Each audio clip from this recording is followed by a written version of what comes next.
और ये दो पत्नियां हर व्यक्ति के होती हैं। एक तो सुनीति और एक सुरुचि। अपनी ही रुचि जो मन को अच्छा लगे उसी को सुरुचि कहते हैं। और सुनीति का तात्पर्य है सुंदर नीति।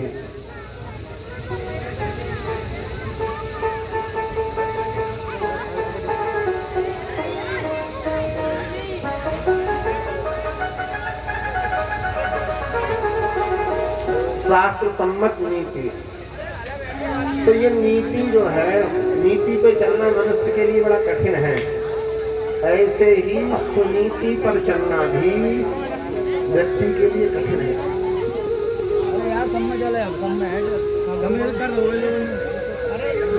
राजा को सुनीति से प्रेम नहीं है, राजा को सुरुचि से प्रेम है। और हर व्यक्ति को अपनी रुचि अच्छी लगती है। उसी प्रकार उत्तान पाद को भी सुनीति अच्छी नहीं लग रही है, सुरुचि अच्छी लग रही है।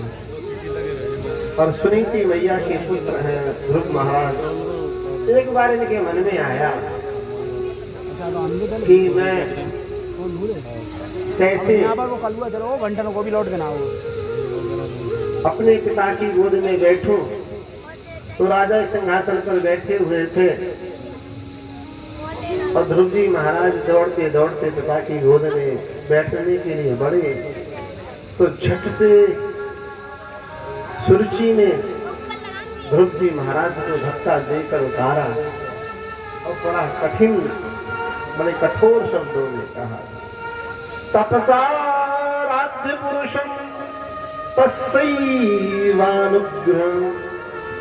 मेन गर्भे त्वां साधयात्मानं यदच्छसि अपासनम्।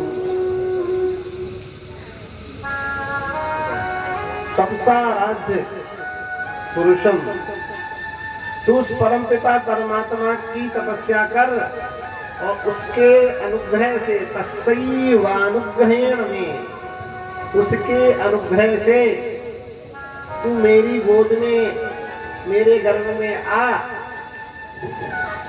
तब कहीं जब मेरा पुत्र बनेगा तब कहीं राजा की गोद में बैठने का अधिकारी होगा।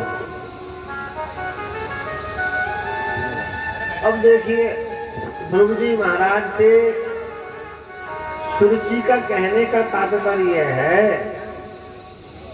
कि पहले तो भगवान की तपस्या कर, और तपस्या कर तो भगवान से वरदान मांग कि प्रभु मैं मर जाऊं और मरने के बाद मुझको सुरुचि के गर्भ में जन्म मिले। और सुरुचि के गर्भ में जब जन्म मिलेगा तब कहीं जाकर तू इस राजा के आसन पर बैठने का अधिकारी। तो ऐसी कठोर बात कही, बेचारे रोते बिलखते अपनी माता के पास गए। सुनीति मैया ने बड़ी बढ़िया बात कही।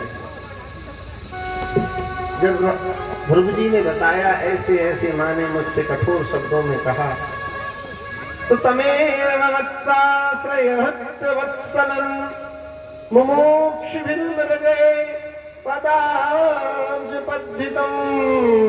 अनन्य भावे निज धर्म भावते मनस्य अवस्थाप्य भजश पुरुषम। तो सुनीति मैया ने कहा, बेटा तू उस परम पुरुष परमात्मा का स्मरण कर, उसके अनुग्रह से।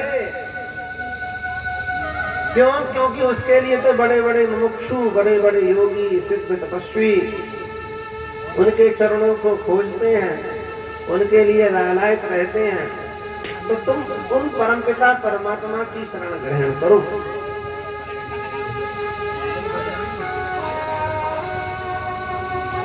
हमारे यहाँ किसी कवि ने कहा है, जननी जने तो भक्त जन, या दाता या शूर, नहीं तो जननी बांझ रहे क्यों खो गए है। या तो दाता पुत्र हो कर्ण की तरह, या शूर हो और या भक्त हो।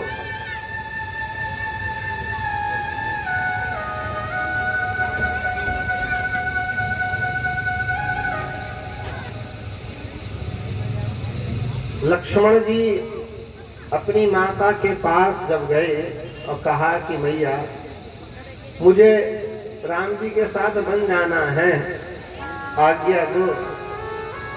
तो सुमित्रा मैया ने जो उपदेश दिया है लक्ष्मण के लिए बड़ा अद्भुत है।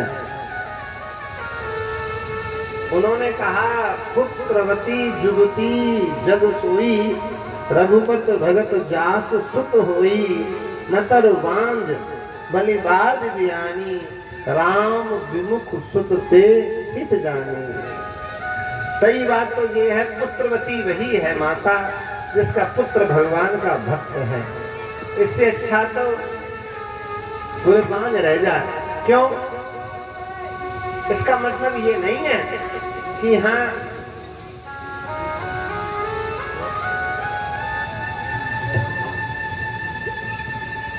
बांझ रह जाएगी तो ठीक है। यहाँ कहने का भाव गोस्वामी जी का ये है, अगर भक्त होगा तो सुनिश्चित है माता पिता का भक्त होगा। अगर भक्त होगा तो सुनिश्चित है एक समाज में सम्मानजनक नागरिक होगा। अगर भक्त होगा तो वो हर तरीके से ठीक होगा। ऐसा नहीं है। क्यों? क्योंकि उसका जीवन जो है वो मात्र भगवान के भजन में लगा रहेगा, ऐसा नहीं है। वो समाज के लिए भी उपयोगी होगा, वो परिवार के लिए भी उपयोगी होगा। माता पिता की सुनिश्चित है, भक्त है तो सेवा करेगा।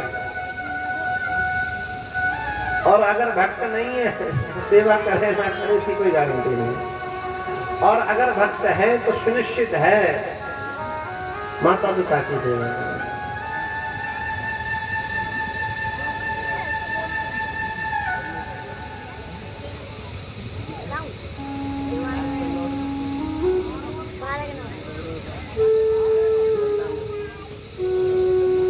तो इस प्रकार सुमित्रा मैया ने समझाया।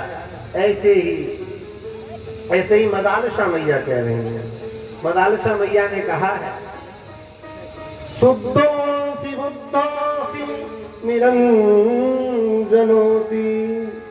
संसार माया परिवर्जतोसी, संसार स्वप्न यजमोह निद्रा, मदालसा वाक्यमुवाच पुत्रम्। मदालसा मैया अपने बच्चों को लोरियां सुना रही हैं और कह रही हैं, बेटा तू शुद्ध है, तू बुद्ध है, तू संसार की माया से पार हो जा, ये उपदेश दे रही हैं। तो कहने का भाव ये है, ये भारतवर्ष है, यहाँ माएँ बड़ी लक्षण हुई हैं और ऐसी ही लक्षण माता मदालसा है। वो ये चाहती है कि मेरे बेटे संसार सागर में ना फंसे, मेरे बेटे संसार सागर से पार हो जाए, इसलिए बचपन से ही लोरियां सुना रही हैं। और ध्रुव जी महाराज समझ गए माँ की बात के लिए और चल पड़े हैं। और चल पड़े हैं तो भगवान से प्रार्थना कर रहे हैं।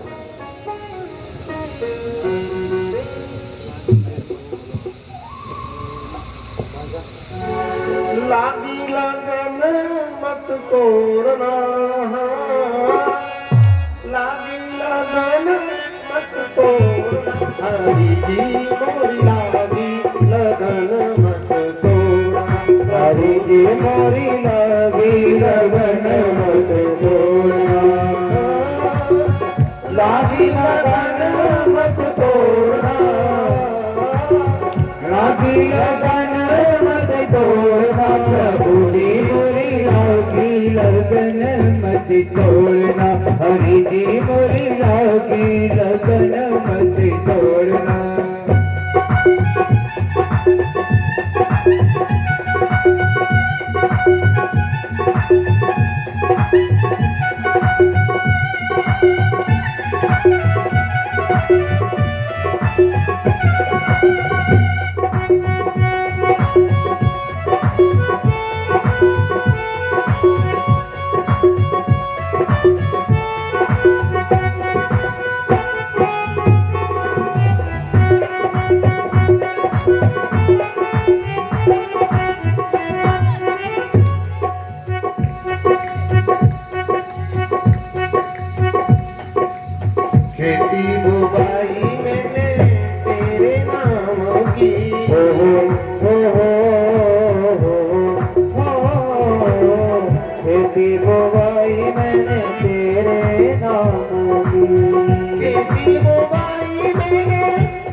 की मेरे भरोसे मत छोड़ना, मेरे भरोसे मत तोड़ना।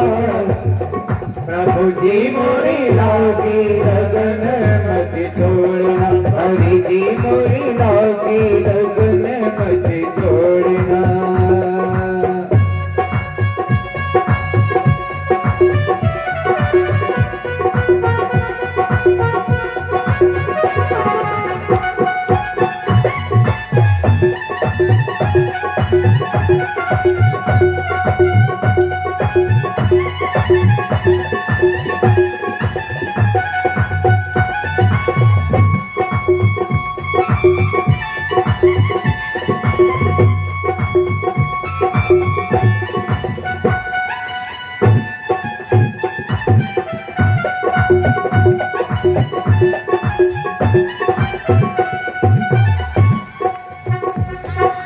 जल है गहरा नभ पुरानी,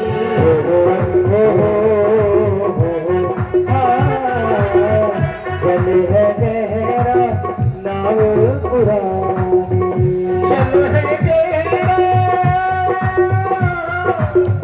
जल है गहरा नभ पुरानी, जल है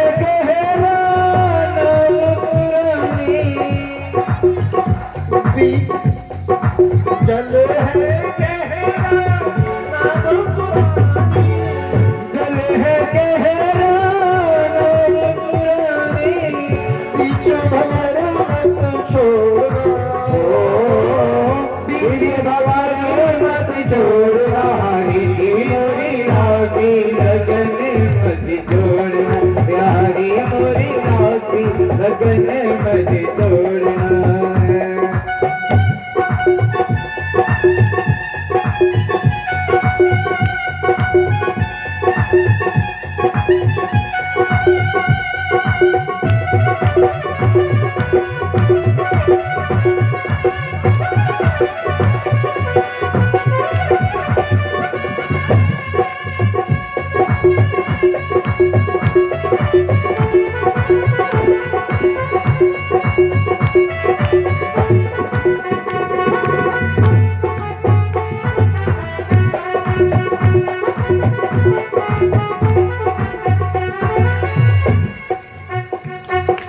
तू ही मेरा सेठ है, तू ही साहूकार है, तू ही मेरा सेठ है, तू ही साहूकार है, तू ही मेरा सेठ है, तू ही साहूकार है, तू ही मेरा सेठ है, तू ही साहूकार है, ब्याज पे ब्याज मत जोड़ना, ब्याज पे ब्याज मत जोड़ना,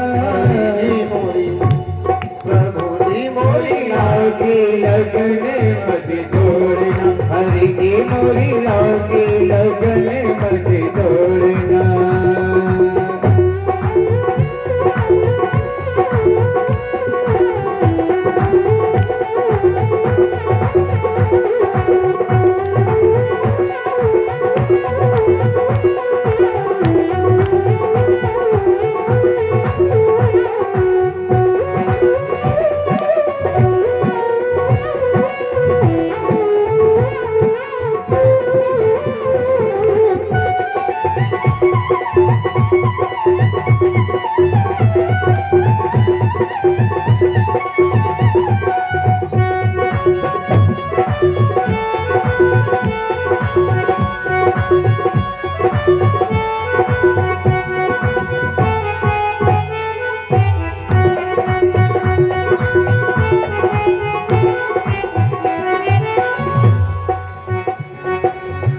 दासी की विनती सुन लीजिए, दासी की विनती सुन लीजिए, दासी की विनती सुन लीजिए, दासी की विनती सुन लीजिए, हाथ पकड़ मत छोड़ना, हाथी पकड़ी मत छोड़ना, जी बोला लगन मत छोड़ना, प्यारी मोरी लाओ की लगन मत छोड़ना, हरि जी मोरी लागी लगन मत तोड़ना, हरि जी मोरी लागी लगन मत तोड़ना, लागी लगन मत तोड़ना, लागी लगन मत तोड़ना,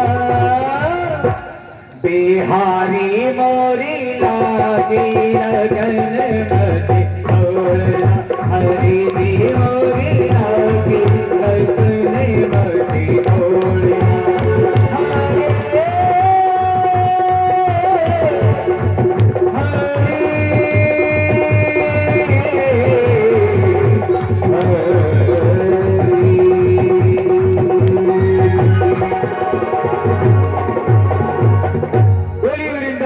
बिहारी लाल की जय हो, राधे रानी सरकार की जय हो। बोलना पड़ेगा राधे राधे।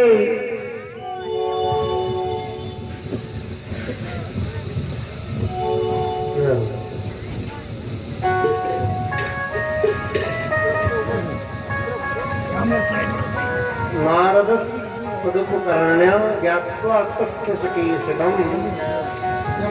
जब नारद जी ने सुना कि ध्रुव जी महाराज घर छोड़कर चल पड़े हैं, तो नारद जी भी पहुंच गए ध्रुव जी के पास। और नारद जी ने कहा, बेटा कहाँ जा रहे हो, कैसे परेशान हो, कौन हो तुम? तो ध्रुव जी महाराज ने अपना परिचय दिया। तो नारद जी बोले, परेशान क्यों होते हो? मैं तुम्हारे पिता से कह के तुम्हारे लिए आधा राज दिलवा दूंगा, तुम गुस्सा मत करो और लौट जाओ, अपने घर को वापस चले जाओ। तब ये बात कही, तब ध्रुव जी महाराज बोले, लगता है आप नकली नारद हो, असली नारद नहीं हो। नारद जी बोले, हम नकली कैसे? बोले, नकली तुम ऐसे हो,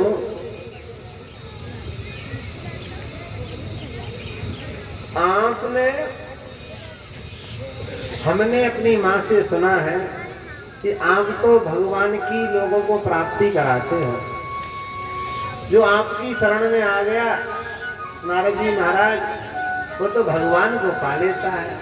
और आप ये कह रहे हो कि लौट जा, भगवान की तपस्या मत कर, हम राज दिलवा देंगे। इससे ये सिद्ध होता है कि आप असली नारद नहीं हैं। तो नारद जी बोले, बेटा ऐसी बात नहीं है, हमारा भाव तो तुम्हें समझाने का था, हम परीक्षा ले रहे थे, हो सकता है कि तुम्हारे मन में राज्य का ही लोभ हो। तब नारद जी ने अपना हाथ ध्रुव जी महाराज के सिर पर रखा, और संत जिसके सिर पर हाथ रख देते हैं उसका जीवन बन जाता है। स्पर्शत्वा मूर्धन्य,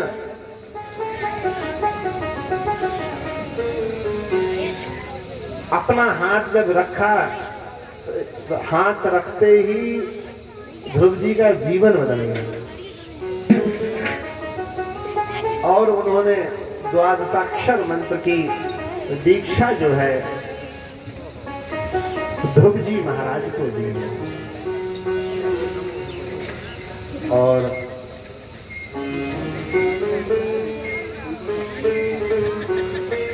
नारद जी ने कहा है, धर्मार्थ काम मोक्षाख्यम यदा इच्छेच्छया आत्मनः एकमेव हरस्तत्र कारणं पाद सेवनम तत् गच्छ भद्रम ते यमनायास्तक शुचिः पुण्यम मधुवनम यत्र सानिध्यम नित्यदा हरे। बेटा तुम उस मधुवन में जाओ जहाँ हमेशा ठाकुर जी रह रहे हैं, उस वृंदावन में जाओ जहाँ यमुना महारानी बह रही हैं।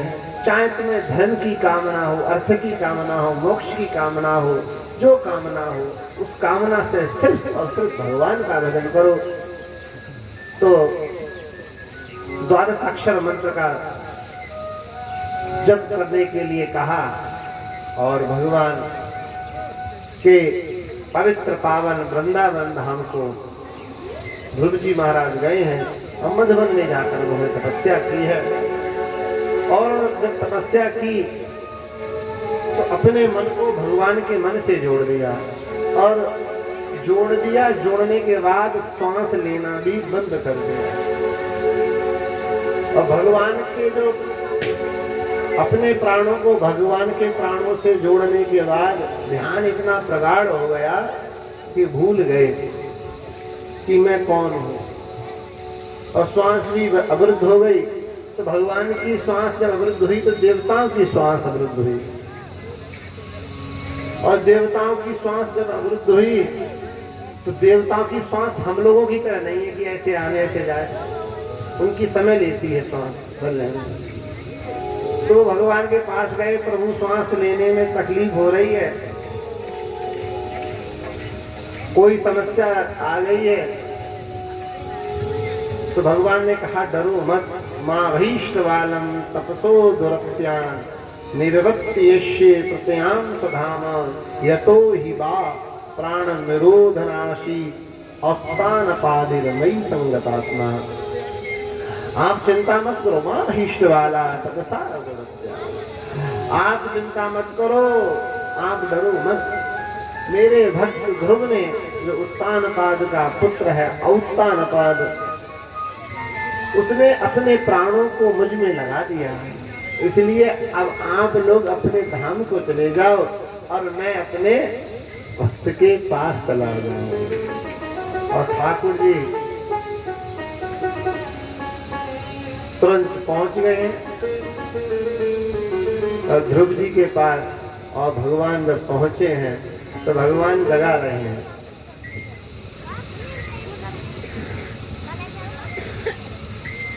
जाग न ध्यान जनित सुख पावा, गोस्वामी जी ने लिखा है सुतीक्षण जी के प्रसंग में।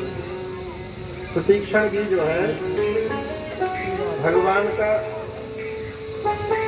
जब पूजन कर रहे हैं, वो ध्यान कर रहे हैं, तो ध्यान के कारण ध्यान में इतना प्रिय हो गया कि भगवान आ गए, भगवान आवाज दे रहे हैं पर उनको सुनाई नहीं दे रहा है। तो ध्यान जनित जो सुख है उस सुख में डूबे हुए हैं। ऐसे ही भगवान ने आवाज दी, ध्रुव जी नहीं सुन पा रहे हैं। तो भगवान ने जो चतुर्भुज रूप था, गोस्वामी जी ने तो ये लिखा भूप रूप तब राम दुरावा हृदय चतुर्भुज रूप दिखा। यानी भगवान ने वहां भूप रूप, यानी जो राजा राम का जो चित्र था वो गायब हो गया। जिसका ध्यान कर रहे थे भगवान राम का, वो भगवान राम का स्वरूप चला गया और भगवान विष्णु का स्वरूप आ गया। अब यहाँ बात बड़ी लक्षण है, यहाँ भक्त की अनन्यता की बात है। देखो भगवान विष्णु में राम जी में भेद थोड़ी है, परंतु भगवान ने जैसे ही ड्रेस बदली तैसे ही फड़फड़ा गए थे सुतीक्षण। मुनि अकुलाए उठा तब कैसे विकल हीन फनी मणिवर जैसे, जैसे बिना मणि के सब अकुला जाता है, ऐसे ही ध्रुव सुतीक्षण जी महाराज अकुला रहे हैं कि वो राम जी का स्वरूप कहाँ गया, जिसका मैं अनुसंधान कर रहा था, वो राम जी मेरे ध्यान से कहाँ चले गए। ये चतुर्भुज भगवान विष्णु कहाँ से आ गए।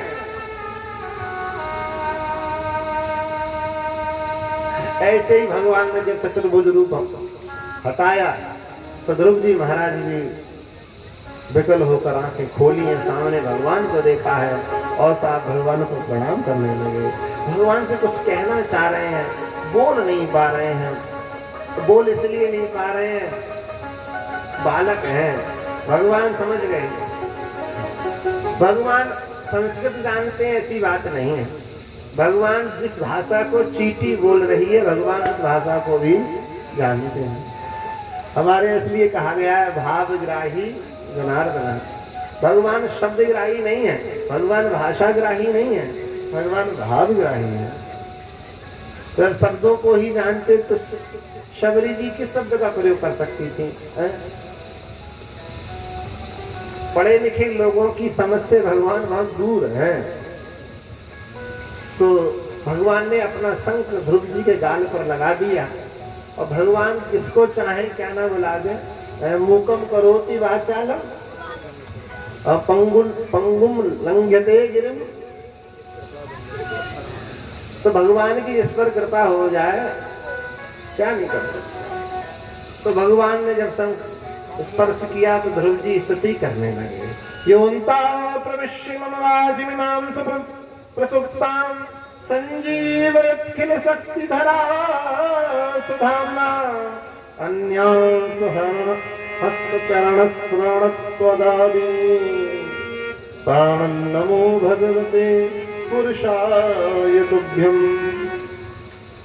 यानी जो मेरी इंद्रियों में स्थापित परमात्मा है, जो मेरे हृदय में बैठे हुए हैं, जो मेरे नेत्रों में बैठे हुए हैं, जो मेरे हाथों में, जो मेरे कानों में बैठे हुए हैं, उनसे ही मेरी समस्त इंद्रियां प्रकाशित हो रही हैं। ये हाथ कान सब ऐसे परम पुरुष परमात्मा को मैं प्रणाम करता हूँ। भगवान ने कहा बेटा जो तुम्हारे मन में है वो हमने तुम्हें दिया। और ध्रुव जी महाराज को अपने पिता का राज्य प्राप्त हुआ और ध्रुव जी महाराज राजा बने हैं। इनके भाई उत्तम हैं, उनको यक्षों ने मार दिया। और फिर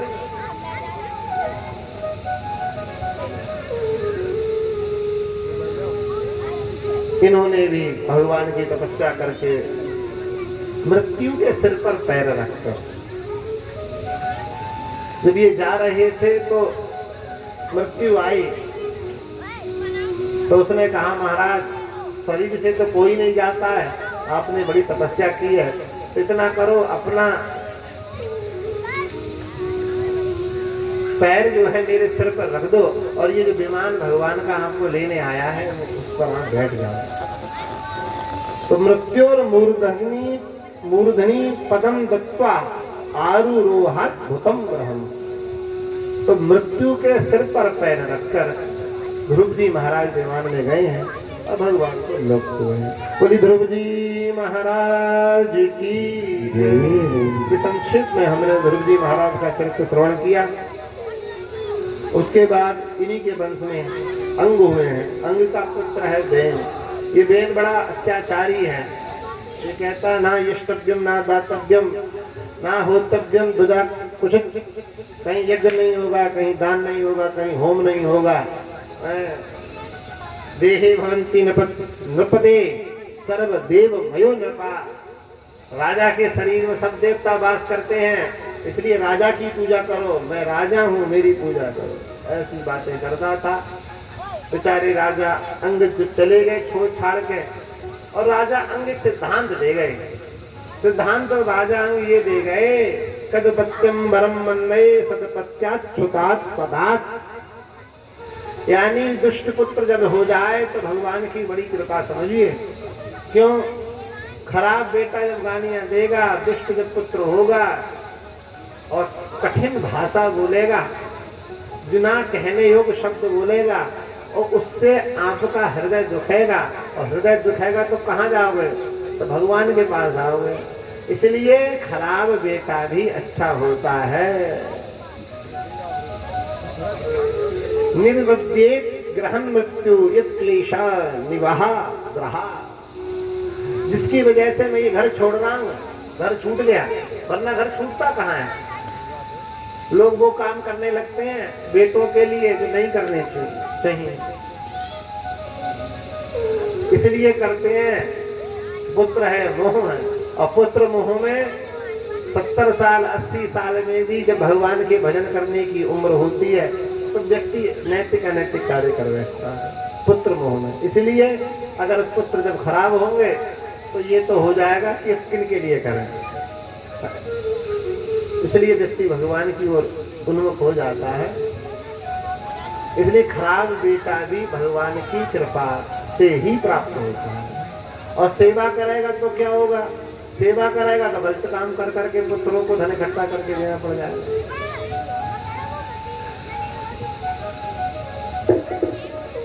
और इस बेन को ऋषियों ने मार दिया।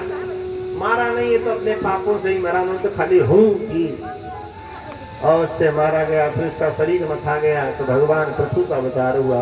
बोले पृथु भगवान की। और पृथु जी का जो अवतार हुआ और फिर अर्ची मैया का भी प्रादुर्भाव हुआ और इन्होंने पृथ्वी से अनेक रत्न प्राप्त किए हैं। और आगे इसी वंश में प्राचीन बरही प्रचेता की कथा आती है और इस प्रकार ये ध्रुव जी का वंश का श्रवण आपने किया। उसके बाद उत्तानपाद के दूसरे पुत्र हैं, उनका नाम है, उस मनु महाराज के दूसरे पुत्र हैं प्रियव्रत। ये बड़े हैं परंतु ये तपस्या करने चले गए और जब तपस्या करने चले गए तो नारद जी ने इनसे कहा, बेटा तपस्या तुमने बहुत कर ली, अब सृष्टि का विस्तार करो।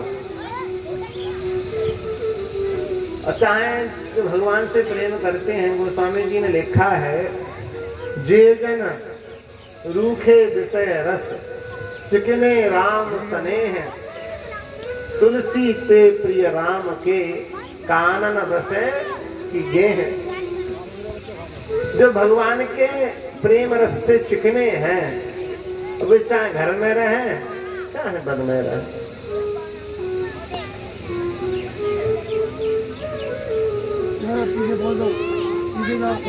तो अपने पितामह की इच्छा को पूरा करने के लिए प्रियव्रत जी ने इस पृथ्वी के राज्य को ग्रहण किया। और ये बेचारे बड़े विलक्षण हैं। इन्होंने तो ये चाहा कि ये रात गलत होती है तो सूर्य भगवान के पीछे पड़ गए, रात्रि नहीं होगी, अपना रथ दौड़ा दिया और जिससे ये 7 समुद्र बने, ऐसा कहा जाता है। और आगे ही इसी वंश में ऋषभ भगवान का जन्म हुआ। ऋषभ देव भगवान की जय। और इन्हीं ऋषभ देव के आगे चलकर भरत जी पुत्र हुए हैं। ये भरत जी बड़े लक्षण हैं, इनको जड़ भरत के नाम से जाना जाता है। एक बार की बात है, जड़ भरत जी अपना सारा राज्यपाट छोड़कर भगवान की तपस्या करने के लिए जंगल में चले जाते हैं। और जब चले गए तो तपस्या जब कर रहे थे तो तपस्या यानी घर से छोड़कर आए सब कुछ, और आसक्ति इतनी प्रबल थी कि एक हिरण का बच्चा एक नदी पार कर रहा था, उस बच्चे को बचाने के लिए ये बेचारे गए। हिरनी तो मर गई, छलांग लगा रही थी, नदी को पार करने के लिए सिंह की गर्जना से घबराकर दौड़ी और ये जो हिरण का बच्चा था ये नदी में बहने लगा। ये स्नान कर रहे थे भरत जी महाराज, और इन्होंने इसको हिरण के बच्चे को ले आए। और जब हिरण के बच्चे को ले आए तो प्रभाव ये हुआ कि उसका लालन पोषण करने लगे और ये भूल गए, संध्या का समय भूल जाए, भगवान की उपासना का क्रम भूल जाए। जिस आसक्ति को घर छोड़कर आए वह आसक्ति एक मृग के रूप में उनके सामने उपस्थित हो गई। अब दिन भर घास लावे, कभी ये सोचे कि अरे भूखा होगा, कभी ये सोचे कभी हिंसक जीव उसे खाना ले, तो उनका मन दिन रात उसी मृग के बच्चे में लग गया और आसक्ति इतनी बढ़ गई कि भगवान का भजन तो छूटने लगा, उस मृग का चिंतन बढ़ गया, शरीर शिथिल हुआ। और जब शरीर छोड़ रहे थे तो आसक्ति मृग से इतनी हो गई कि मृग की ही स्मृति बनी गई और अगला जब जन्म हुआ तो मृग का ही हुआ। हमारे यह सिद्धांत है जो जिसका स्मरण करके शरीर त्यागोगे वही बनोगे। और भरोसा कुछ नहीं है किस समय क्या हो जाए।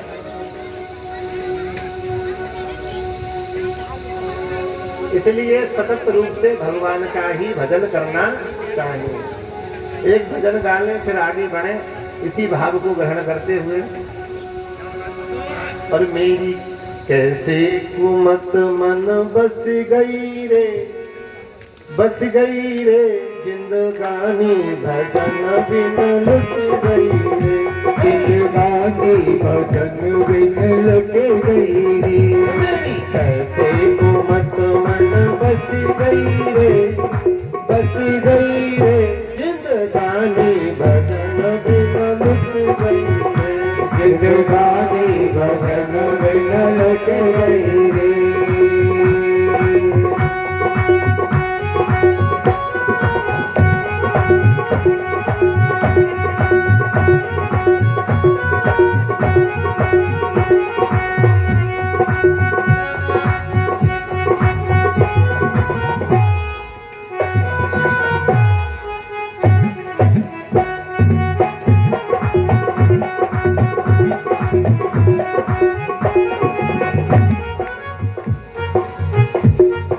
नाए धोए गए आसन पर बैठी, नाए धोए आसन पर बैठी, नाए धोए आसन पर बैठी, नाए धोए आसन पर बैठी, इन बरन में डस लई रे, डस लई रे, जिंदगानी भजन बिन लुट गई रे, जिंदगानी भजन बिन लुट गई मेरी रे। कैसे घूमत मन बस गई रे, बस गई रे, जिंदगानी भजन बिन लुट गई रे, जिंदगानी भजन बिन लुट गई रे।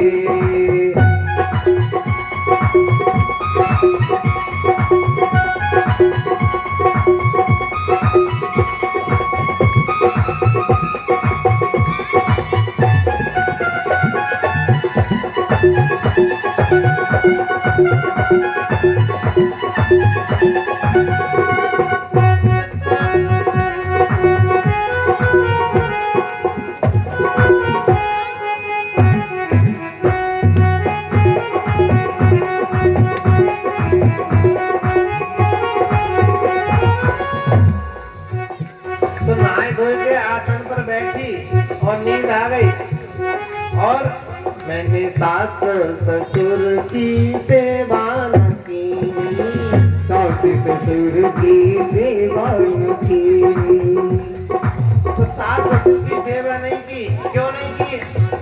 क्योंकि इसलिए नहीं की कि बाल बच्चों में मेरा मन ऐसा फंस गया कि मैं भूल गई, बच्चों के चक्कर में मैं भूल गई।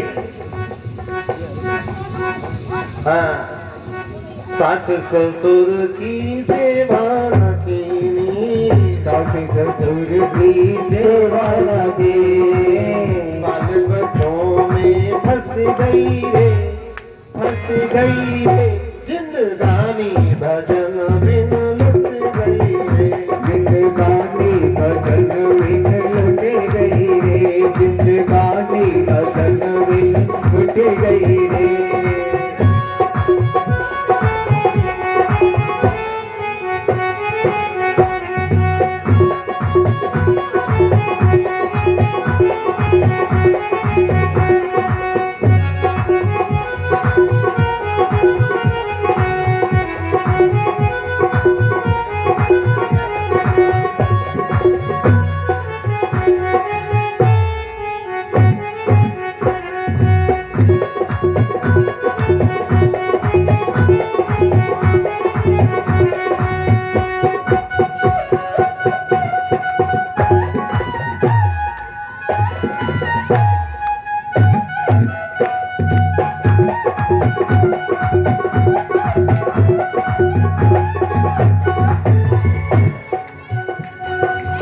साधु संतों की संगत न कीनी, साधु संतों की सूरत दी, साधु संतों की संगत न कीनी, साधु संतों की संगत न कीनी, घर के धंधों में फंस गई रे, फंस गई रे, जिंदगानी भजन बिन लुट गई रे, जिंदगानी भजन बिन लुट गई रे।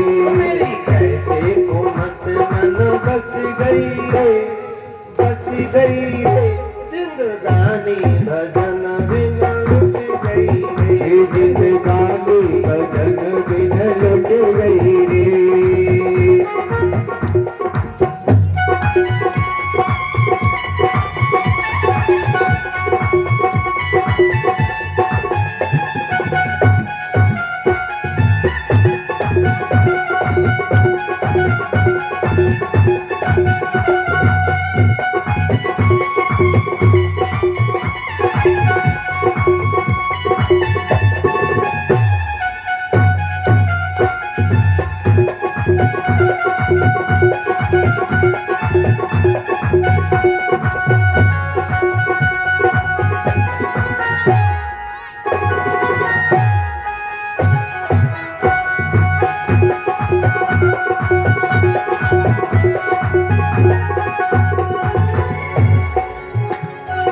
तीरथ व्रत मैंने कुछ भी न कीना, तीरथ व्रत मैंने कुछ भी न कीना।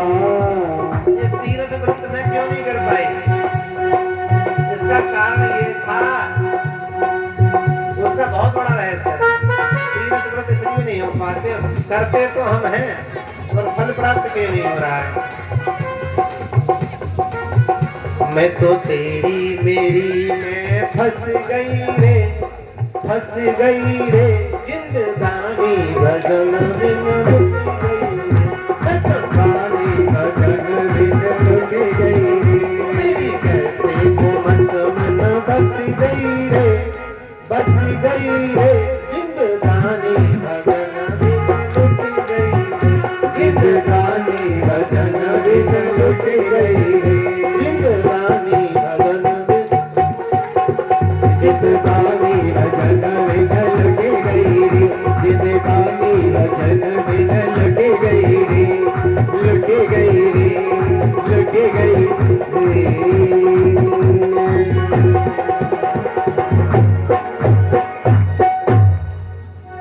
बोली पंडित बाबन भगवान की जय।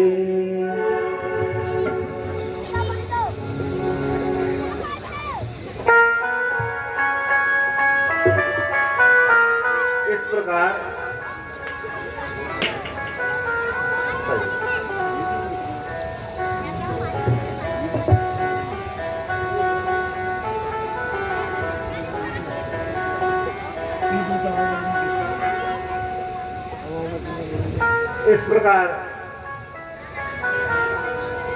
अंत में जब मृग का स्मरण किया तो बेचारे भरत जी महाराज मृग ही बने। और भगवान की विशेष बात है, भगवान गीता में कह रहे हैं, अर्जुन ने कहा कि प्रभु चंचल ही मना कृष्णा प्रमाथी बलभद्रम तस्याहम निग्रहम मन्ये वायु दिवसु दुष्करम। जैसे वायु को रोकना दुष्कर है, ऐसे ही इस मन को रोकना बड़ा दुष्कर है। और अंत काल में जब हम आपको भूल जाएंगे तो क्या होगा?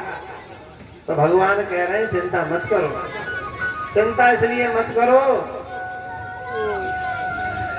कि मेरे भक्त का कभी नाश नहीं होता। कौन तेहे प्रति जानी है नामे भक्ता पश्यति। हे कुंती पुत्र, तू ये जान ले, तू ये प्रतिज्ञा कर ले, ये तू मान ले कि मेरे भक्त का कभी नाश नहीं होता है। और मानो कभी कोई घटना ऐसी हो भी जाए, मैं वो मुझको भूल जाए, तो उसका जो जिस क्लास में वो है, देखो ज्ञानी की तो यही क्लास है कि उसको तो हो सकता है पुनः जन्म लेना पड़ जाए, परंतु भक्त के साथ ऐसा नहीं होता है। भक्त के साथ इसलिए ऐसा नहीं होता है, भगवान कहते हैं, भक्त ने तो एक विशेष बात कही है भगवान ने इस विषय में, बात आदि दोषेण मद भक्तो माम न च स्मरेत्। डॉक्टर साहब भगवान कह रहे हैं कि बात आदि दोष के कारण मेरा भक्त अगर मेरा स्मरण ना भी कर सके तो अहम स्मरामि मद भक्तम नयामि परमाम गतिम। वो बेशक मेरा स्मरण नहीं कर पा रहा है, पर मैं तो उसका स्मरण कर सकता हूँ। तो भगवान भक्त का स्मरण करते हैं, परंतु ज्ञान में ये बात नहीं है। ज्ञानी की बात ऐसा नहीं, ज्ञानी का नाश हो जाएगा, ज्ञानी का भी नाश नहीं होगा, परंतु ज्ञान की एक बात विशेष है, गोस्वामी जी ने कहा है, वो समझनी पड़ेगी। गोस्वामी बाबा कह रहे हैं देखो ये दुधारू तलवार है, नेक भी कुछ हो गया तो बड़ा चक्कर पड़ जाएगा। ज्ञान पंथ कृपा के धारा, कोई कठिन मामला है। कहत कठिन समझत कठिन साधत कठिन अनेक होए गुणाक्षर न्यायते तो मृत्यु अनेक। तो ये बड़ा कठिन विषय है। तो ये ज्ञानी है, और फिर ऐसा नहीं है अगला जन्म में मिला मृग का, परंतु स्मृति का नाश नहीं हुआ, स्मृति वही बनी रही, और जब स्मृति वही बनी रही तो भगवान की ओर उन्मुख हो गए। हिरण्यवेशक है पर चिंतन परमात्मा में ही है। ऐसा नहीं है कि आप देखते होंगे कभी कभी कोई कोई बंदर बहुत अजब होता है, कोई कोई कुत्ता बड़ा विलक्षण होता है, कोई कोई कुत्ता बड़ा विलक्षण होता है, कोई कोई गाय बड़ी विलक्षण होती है, और हम लोग कहते हैं ये गाय घर में जब से आई है तब से हमारा जीवन बदल गया, हमारे घर में ये भैंस आई है तब से। ये लोग वो नहीं है, ये लोग वो हैं जो भगवान के भक्त हैं और अंतिम समय में बिगड़ गए। अपने योनि तो वही मिली है, परंतु इनका मन संसार में नहीं लगता है। बहुत से कुत्ते ऐसे थे हमने देखे बचपन में, मंदिर में आरती होती थी तो भूखते थे, और भूखते ही तो थे, और साथ साथ उनका ऐसा नहीं था कि अन्य कुत्तों की तरह झगड़ते भी नहीं थे। क्यों? क्योंकि ये उनका पूर्व जन्म का संस्कार था। ऐसे ही मृग में बेशक है,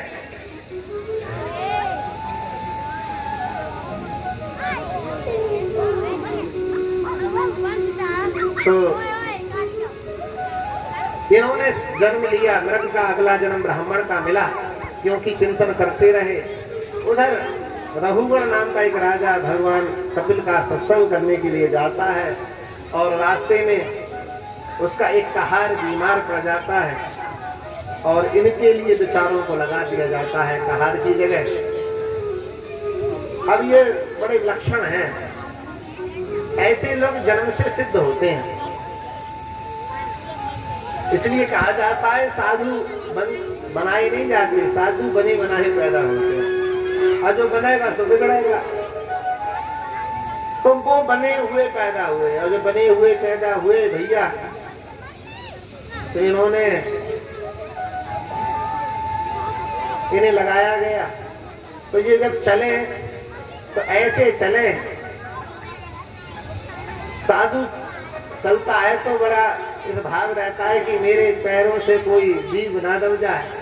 मुंह उठा के नहीं चल रहे थे, नीचे निगाह करके चल रहे थे, तो रास्ते में चींटियां थी, और उनको जब देख रहे थे तो कूद रहे थे, और रघुगण अंदर बैठा हुआ था राजा, तो उसके सिर में जा जाकर वो लग रही थी, उसके सिर में चोट लगे। बार बार कूदने से रघुगण उछले, और उछलने के कारण जो पालकी थी, पालकी में उसका सिर लगे, और जब सिर लगे तो खिसिया गया, बोला कौन है?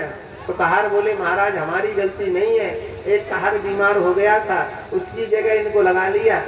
अब ये तो बड़े विलक्षण है कि ये कूद रहे हैं। तो रघुगण को गुस्सा आ गया, और ये बोलते नहीं थे।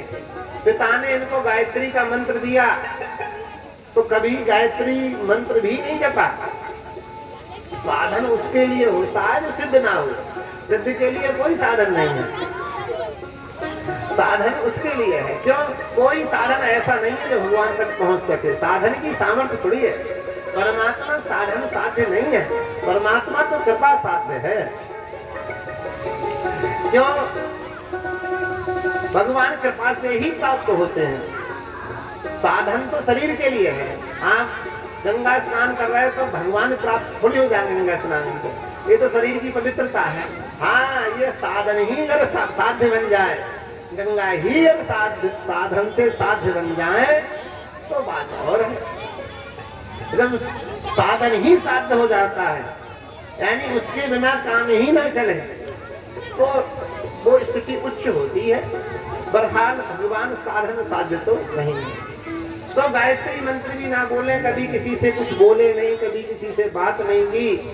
और जब ये बोला तो खिसिया गए, बोले अच्छा बड़े कमजोर हो, बड़े पतले हो, बड़े दुबले हो, बड़े नाटे हो, तो बड़े ऐसे उसने उनकी मजाक बनाई, व्यंग में बोला ये रहुगण। तो कभी ना बोलने वाले आज महापुरुष बोलने लगे हैं। क्यों बोले? ये इसलिए बोले कि इसका उद्धार करना है। बोले हे रहुगण, ये तू सोच रहा है मोटापा, दुर्बलता आदि व्याधि, भूख प्यास, नींद, भूख, ये मुझ में नहीं होने वाली है। मैं शरीर हूं ही नहीं। जब ये बात सुनी, अब आजकल तो ये बात बहुत आम है, ब्रह्म ज्ञान नर नार नर कहे ना दूसर बात। आजकल तो ब्रह्म ज्ञान के अलावा कोई दूसरी बात कर ही नहीं रहा है। यानी नमक तेज हो जाए, मिर्च तेज हो जाए तो फलियां पटकने वाले भी ब्रह्म ज्ञान की बात करते हैं। जो नमक को नहीं सह पा रहे हैं वो अपमान को क्या सहेंगे। जो मिर्च नहीं सह पा रहे हैं, रसोई की अगर खाने में मिर्च तेज हो जाए तो फलियां फेंकने वाले, गुस्सा करने वाले, वो क्या सम्मान को सह पाएंगे? नहीं सह पा सकते, नहीं सह सकते। जब मिर्च नहीं सह पा रहा है तो सम्मान क्या सह पाओगे? मिर्च तो साधारण होती है।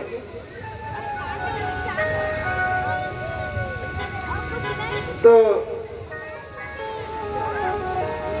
इस प्रकार अब रहुगण ने देखा कि ये महात्मा बड़े विलक्षण है, बड़ा अद्भुत बोल रहे। ये व्यक्ति तो बड़ा कठोर, ध्यान से देखा, उनका जनेऊ पड़ा हुआ था, घबरा गए, युद्ध ब्राह्मण। अब तो इतना डर गया, बोले आप कपिल भगवान तो ना, जिनके सत्संग के लिए मैं जा रहा हूँ। देखिए सत्संग करने जब जाओ, कथा में जब जाओ, तो जो उपाधि है उस उपाधि का त्याग करके जाओ। हम कुछ हैं इस भाव से मत जाओ, हम कुछ नहीं है इस भाव से जाओ।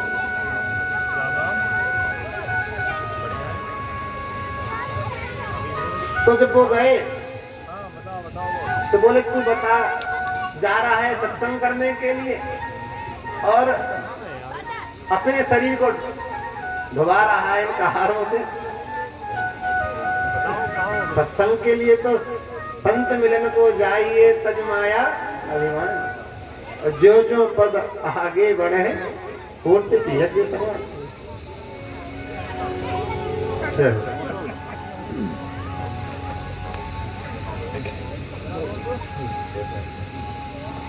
तो संतों के पास सत्संग करने जब जाएं,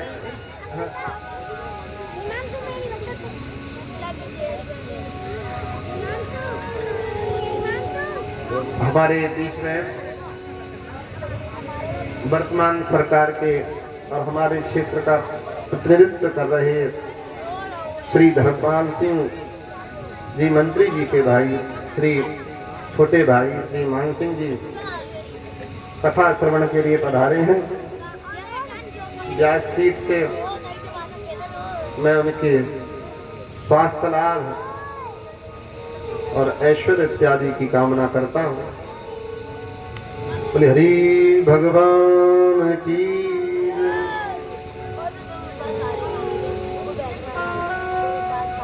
तो हम जब संत के पास जाएं, सत्संग करने को जाएं, तो अभिमान साथ ना हो।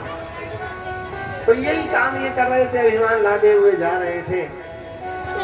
और जब देखा तो प्रणाम करने लगे तो बड़ा फटकार लगाई है और कहा है कि तू जो ये जो बातें कर रहा है, कई प्रश्न किए हैं उसने। समय तो इतना नहीं है, कथाएं बहुत हैं, इसलिए थोड़ा जल्दी चल रहे हैं।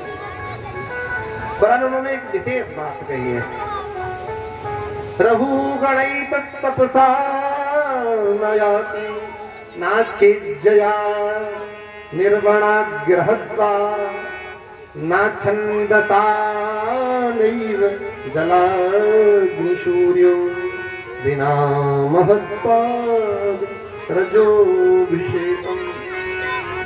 रहुगण तू चाहे तप से, जो चाह रहा है मैं तप से प्राप्त कर लूंगा उस परमात्मा के लिए, यज्ञ से प्राप्त कर लूंगा, संन्यास से प्राप्त कर लूंगा, यहाँ गृहस्थों के जो उचित कर्म हैं उनसे प्राप्त कर लूंगा, वेद से प्राप्त कर लूंगा, जल अग्नि सूर्य की उपासना से प्राप्त कर लूंगा। उस परमात्मा को तो ऐसी बात नहीं है। भगवान साधन साध्य है ही नहीं, ऐसे समझ ले।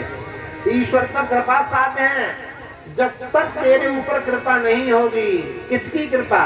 बिना महत्पाद रजोभिषेकम, जब तक महापुरुषों के चरणों की धूल से तेरा अभिषेक नहीं होगा, जब तक तू किसी संत की शरण में जाकर उनके चरणों की धूल को अपने मस्तक पर धारण नहीं करेगा, तब तक तेरा उद्धार नहीं हो सकता। इसलिए उद्धार चाह रहा है तो संतों का संकर। संतन के संग लाग रे तेरी अच्छी बनेगी, संतन के संग लाग रे तेरी अच्छी बनेगी, संतन के संग लाग रे तेरी अच्छी बनेगी, बनेगी तेरी बिगड़ी बनेगी, अच्छी बनेगी तेरी बिगड़ी बनेगी, संतन के संग लाग रे तेरी अच्छी बनेगी।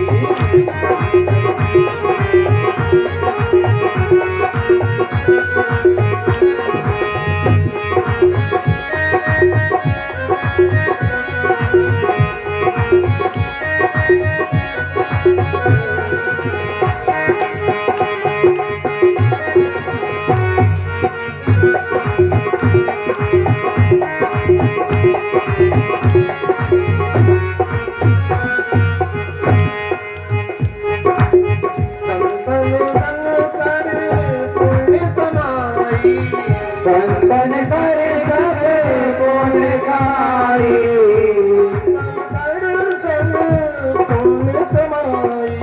संतन संग करे पुण्य कमाई, राम चरण अनुराग रे तेरी अच्छी बनेगी, संतन के संग लाग रे तेरी अच्छी बनेगी।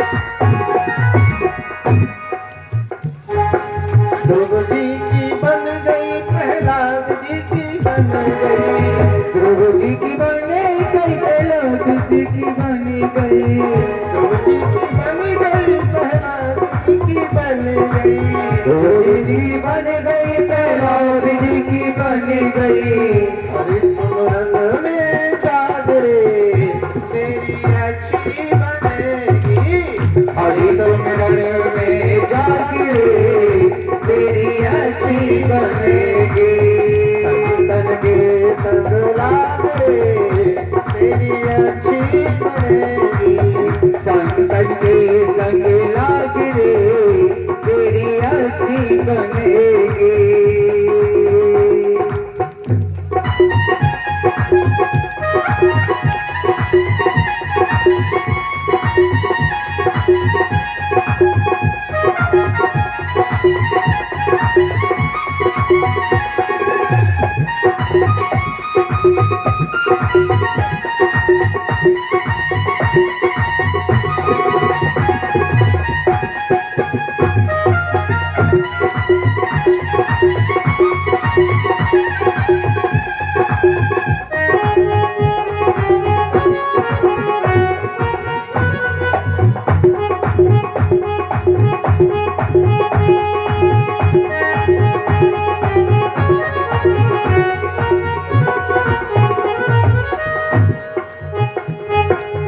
कागा से कोई हंसा करे, कागा से कोई हंसा करेंगे, हंसा करेंगे,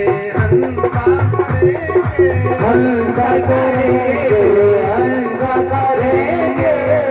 कागा से कोई हंसा करेंगे, कागा से कोई हंसा करेंगे।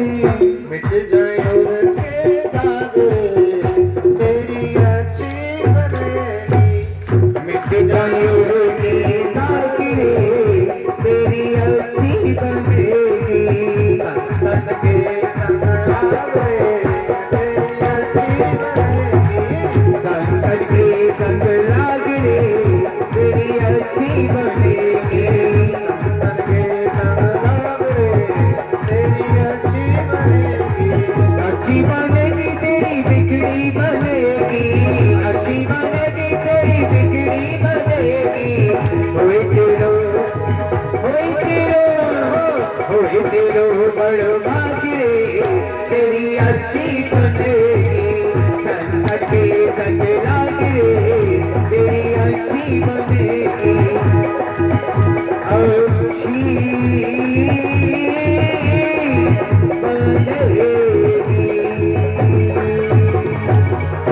बोली वृंदावन बिहारी लाल की, राधे रानी सरकार की जय हो।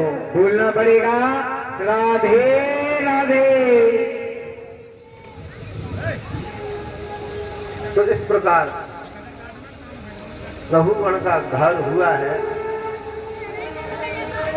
तो ये कथा ये संकेत करती है कि भगवान का स्मरण सतत होना चाहिए। भगवान गीता में कहते हैं तस्मात् सर्वेषु कालेषु माम अनुस्मर युद्ध च। यानी तू हमेशा जब युद्ध कर रहा है, कुछ भी कर रहा है और वर्तमान में तेरे सामने युद्ध है,